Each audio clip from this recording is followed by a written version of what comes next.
It is important to distinguish the goal of improving metabolic health in people living with HIV.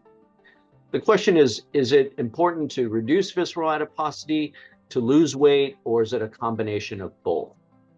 Well, there are non-pharmacologic ways as well as pharmacologic ways to help with reducing visceral adipose tissue.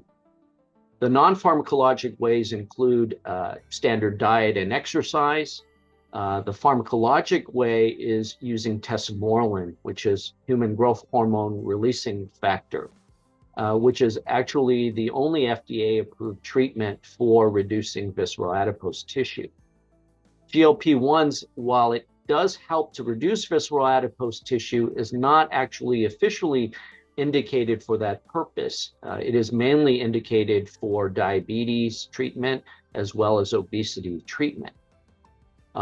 You can, however, actually use both agents in combination if people have both obesity as well as excessive visceral adipose tissue.